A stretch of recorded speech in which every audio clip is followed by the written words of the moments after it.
tiga perkara pada tiga perkara lainnya. Yang pertama, Allah sembunyikan ridhonya di dalam ketaatan kepadanya.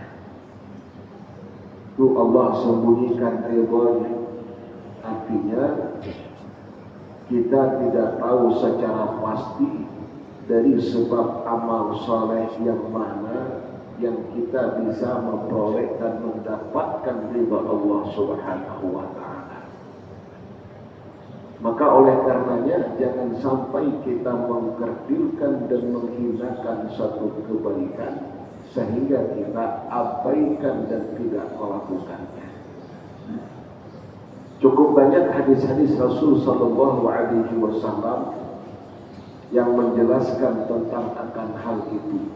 Hadis sahih diriwayatkan oleh Imam Bukhari dan Imam Muslim bahwa diceritakan anna rajul ay marra rajulun ala tariq fawajada husna syauqin fa akharahu fa syakara Allahu lahu fa ghafaranya. Saat ketika seorang berjalan lalu di jalan itu ia temukan duri atau sejenisnya yang dapat mencelakakan orang lain. Fa'akharahu, ia singkirkan duri itu. Itu sebab karena hanya sebatas menyingkirkan duri dengan tujuan untuk menjadikan orang lain aman karena yang akan bisa dimunculkan daripadanya. Syakarallahu lahu, Allah bersyukur untuknya. Artinya azna ala ma fa'ala, Allah puji akan perbuatannya, Allah ridhai atas apa yang dilakukannya, sehingga faghfara lahu, Allah ampunkan dosa dan kesalahannya. Itu gara-gara menyingkirkan sesuatu yang bisa menimbulkan orang lain celaka. Dan itu kadang banyak terjadi dalam kehidupan kita yang kita sepelekan. Kita lihat paku, tak ada hati kita terbesit untuk menyingkirkannya. Kita lihat kaca pun juga demikian. Bahkan dengan sengaja kadang ada sebagian kita yang membuang bangkai di tengah jalan. Bangkai tikus itu dibuangnya di tengah jalan.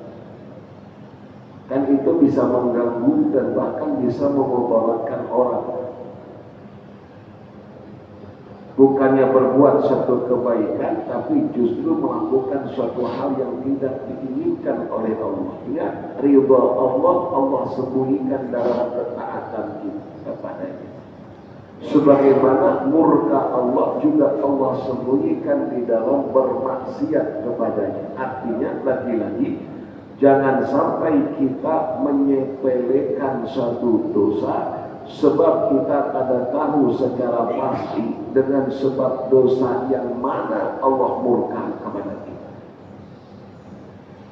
Syekh Fahmi Zamzam Allah yarham dalam satu kitab yang beliau tulis 40 kumpulan hadis-hadis Rasulullah, itu kita pernah membacakan satu di antaranya yang mengisahkan anna Rasulullah sallallahu alaihi wasallam ra'a rajulan fil jannah yataqaddamu min syajarah. Artinya Rasulullah melihat seorang bersenang-senang di dalam surga yang sebab karena apa? Fi syauqin qata'a fi syajaratin qata'a. Yang itu sebab karena sebuah pohon yang ditebang olehnya yang nantinya akan bisa mencederai orang atau si pengguna jalan. Abangnya dipotongnya untuk mengamankan agar orang tidak cedera karena pohon ataupun ranting itu. Hanya sebatas daripada itu Allah meridainya dan Allah berikan kemuliaan untuk dirinya.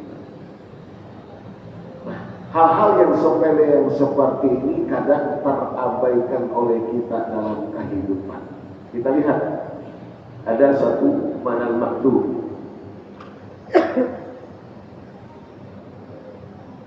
Ini diriwayatkan oleh Imam Al-Tabrani dari Abi Hurairah radhiyallahu ta'ala anhu.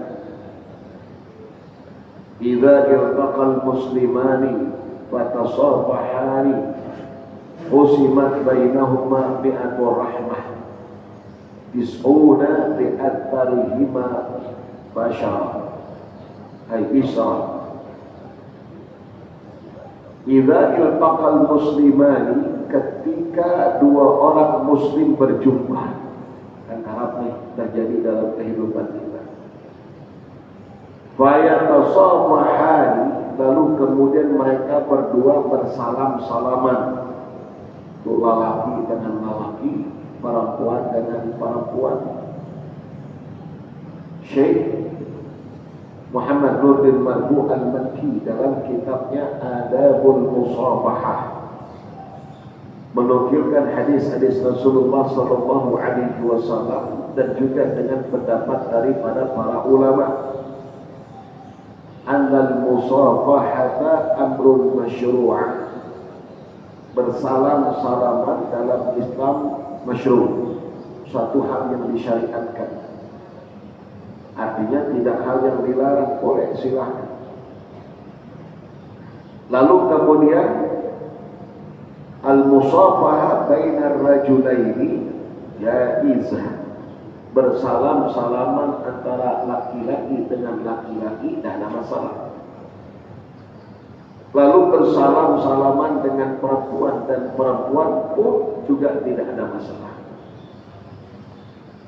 Bersalam-salaman laki-laki dengan perempuan yang mahramnya, yang dilarang untuk menikahinya, sebagaimana apa yang sudah Allah nyatakan di dalam Al-Quran surah An-Nisa akhir daripada juz yang keempat, hurrimat alaikum ummahatukum wa banatukum ila akhiril ayat.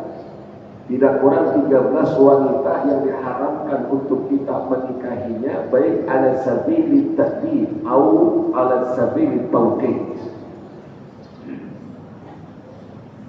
Imma bisababil nasabi awil radha'i awil musaharati, baik disebabkan karena faktor nasab keturunan atau disebabkan karena faktor radha susuan, atau disebabkan karena faktor musaharah pernikahan. Nasab tadi selama-lamanya kada boleh kita menikahinya, satu mama kita atau yang di atas daripadanya yang melahirkan kita, banat anak perempuan kita, lalu kemudian akhwat saudara perempuan kita, lalu kemudian juga ammah khalah, itu termasuk bibi kita dari ayah, bibi kita silsilah daripada ibu, itu termasuk diantara orang yang haram untuk kita menikah dengannya sebab karena nasab, atau disebabkan karena radha itu susuan.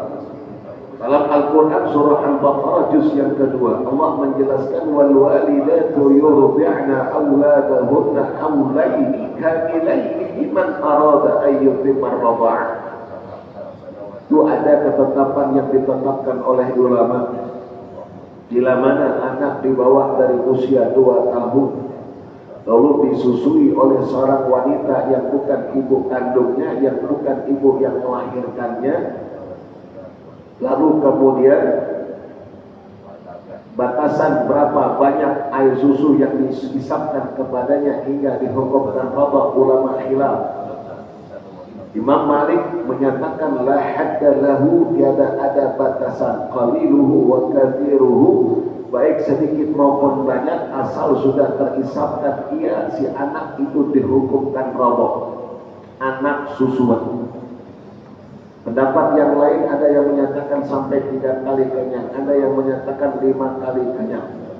Imam Malik la haddalah, tidak memberikan batasan, ala sabilil ihtiyat, untuk kehati-hatian. Itu kita perlu kaji dan perlu ketahui, terutama ibu-ibu, jangan asal menyusui anak orang. Kalau sudah berlaku hukum radha, maka tidak dibenarkan menikahi saudara perempuan yang sesusuan dengannya dan seterusnya. Apa yang diharamkan pada nasab pun juga diharamkan pada radha. Dulu ada nang bertakun. Gimana Ustaz? Kan ada bangkul laban. Bangkul laban itu ya bang ASI. Ada orang yang ada melahirkan anak, ASInya belum keluar. Lalu kemudian karena anaknya butuh ASI, diambillah ASI yang disimpan, yang diawetkan. Apakah ini anak masuk dalam kategori rokok? Setelah diminum makan ASI yang notabene kita kada tahu siapa ampunnya. Itu ada bangkul laban. Apakah masuk dalam kategori rokok atau bagaimana?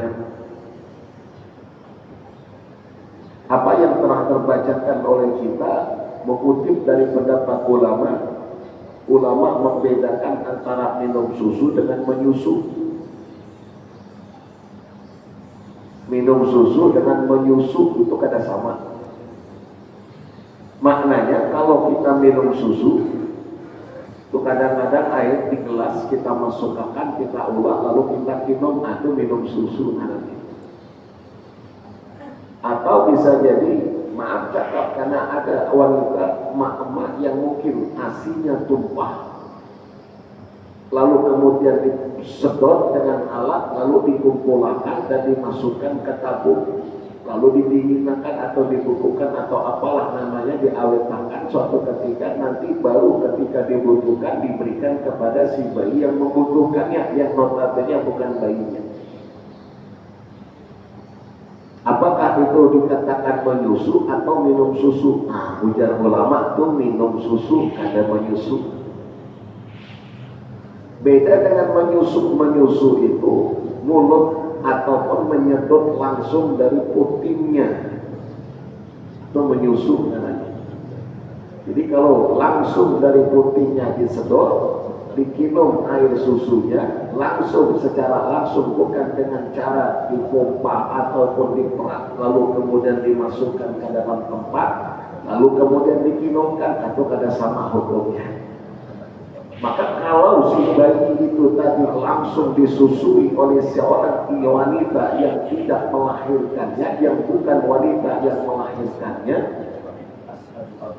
memenuhi syarat-syarat radha, maka hukum radha berlaku atasnya.